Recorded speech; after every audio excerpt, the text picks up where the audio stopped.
There's three main pegging systems that people use that I want to talk about. The first one is probably the most popular. This is the bobber stopper. And there's no bobbers left on it because I don't use these anymore. This is just the old one I had laying around. But the reason you don't want to use a bobber stopper is the fact that a bobber stopper will they'll pin the slip sinker super hard against the hook. And one of the big keys in Texas rig fishing is you want this slip sinker to be able to move. You want it to be able to be held down where it doesn't completely separate, like when there's none on it like that. But you don't want it to be locked down. You want it to have some movement like that. You're just going to land a lot more fish once you do have it in like that. And that's one of the drawbacks with the bobber stopper, is it locks that sinker into place.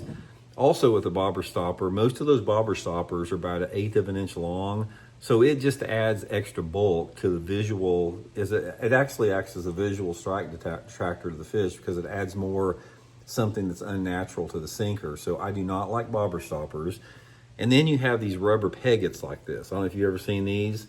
These rubber peggets are okay, but the problem with a rubber pegget, these rubber pegs here, is they come out real easy. It's like you put them in there and throughout the course of the day, they work their way loose and come loose.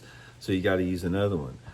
The best thing you can use is just an old round toothpick. This is the ultimate pegging system because here's why.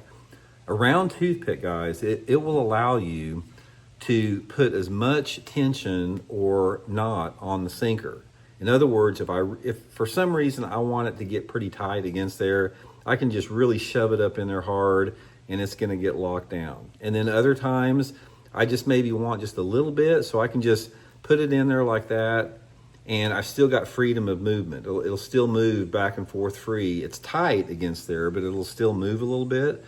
So the depth that you put the toothpick in there will determine, how tight that sinker is against that. And so the toothpick, there's not another tool out there that allows you to control how much pressure or how much tension that you actually put on that sinker's ability to slide or not slide.